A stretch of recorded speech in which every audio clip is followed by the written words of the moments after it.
में से हमें 87 हैंड ओवर हो चुके हैं, 13 भी बन रहे हैं।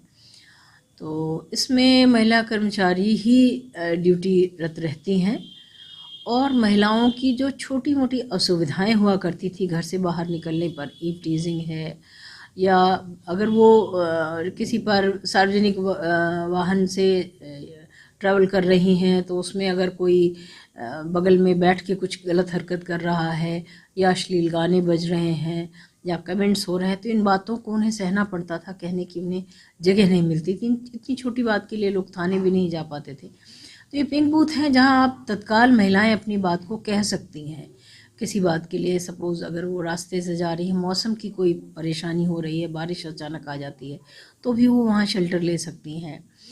या ऐसी माताएं जिनके पास छोटे बच्चे हैं, उन्हें बच्चे को फीड कराना है, सड़क पर कोई जगह नहीं है, तो पिंक बूथ में जा सकती हैं।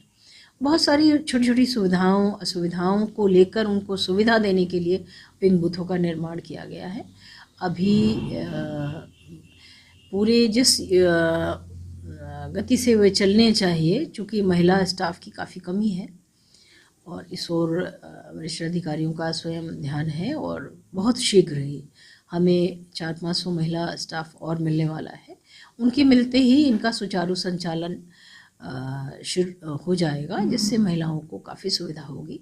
अभी ये इनिशियल स्टेज में है, जिसमें अभी बहुत सारी जानकारियाँ प्रचारित प्रसारित आप लोगों के माध्यम से और विभिन्न गोष्ठियों, वार्ताओं, NGOs के माध्यम से जनता तक पहुंचाई जा रही है कि इस सुविधा का वो लाभ उठाएं। पिंक बूथ महिलाओं के लिए है, उसमें महिला ही कर्मचारी हैं।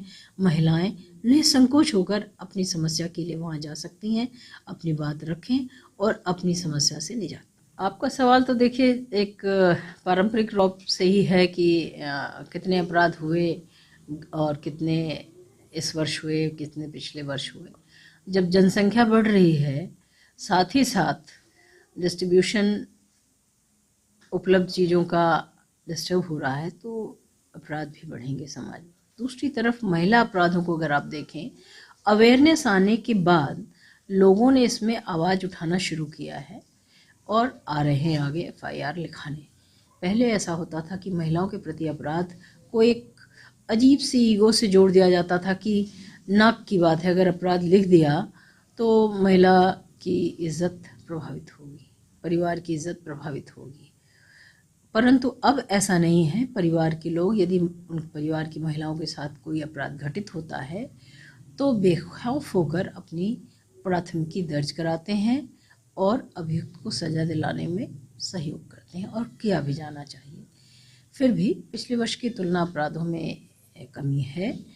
उसके साथ साथ अपराधों का अन्वेषण होना, इन्वेस्टिगेशन होना आवश्यक है, जिसमें काफ़ी प्रगति है। विवेचनाओं में निरंतर प्रगति हो रही है, अभियुक्तों को दंड मिल रहा है, और जो हमारी प्रक्रिया है दंड दिलाने की, उसमें भी काफ़ी गति है। एक सवाल मेरा पिंक बूथ को लेकर, कमिश्नरेट के बाद राजधानी में पिंक बूथ बनाया गया, उसकी क्या सफलता है? क्या उससे अभी असर पड़ा है महिला अपराध पर? जैसे छेड़खानी हुई, महिलाओं को के लिए खोला गया था। ये बहुत ही उत्सुकता वाला प्रश्न है सभी के लिए, क्योंकि प्रथम बार प्रदेश के पहले सिर्फ एक जिले में ही ये व्यवस्था की। आपको मैंने बताया कि महिला स्टाफ की कमी है, इस कारण से ऐसा हो जाता है। कभी किसी सपोज VIP ड्यूटी है या बहुत सारी चीज़ें हैं। अब महिला अगर पीड़िता है, उसका बयान लेना, उसका मेडिकल कराना, वो भी महिला कर्मचारियों को ही कराना है। तो किसी कारणवश, अनुपलब्धता के कारण कभी कभी पिंक बूथ बंद मिलते हैं आप लोगों को, और जब हमें पर्याप्त पुलिस बल मिल जाएगा, महिला स्टाफ आ जाएगा, तो ये समस्या नहीं रहेगी। मैम, एक आपकी द्वारा पहल की जा रही, जो पहले पारिवारिक विवाद होता था, आपने उसको कुटुंब नाम दिया है। देखिए, अब हम सिर्फ पति पत्नी के विवादों को ही इनमें नहीं लेते हैं। दो बहनों के बीच है, भाई बहन के बीच है, गर्लफ्रेंड बॉयफ्रेंड के बीच है। आजकल लिव इन रिलेशनशिप पे काफ़ी मामले आ रहे हैं, तो उनको भी टेकअप करते हैं। इसीलिए कुटुंब जो एक जोड़ने का एक आशय देता है और साथ ही साथ सबको लेता है साथ में, इसीलिए इसका नाम प्रोजेक्ट कुटुंब रखा गया है। और इसमें काफ़ी हमारे कुशल जो काउंसलर्स हैं, जिनको हमने विश्वविद्यालय लखनऊ से भी उनका एक ट्रेनिंग कोर्स कराया हुआ है, वे इसमें पार्टिसिपेट करते हैं और काउंसलिंग को अंजाम देते हैं।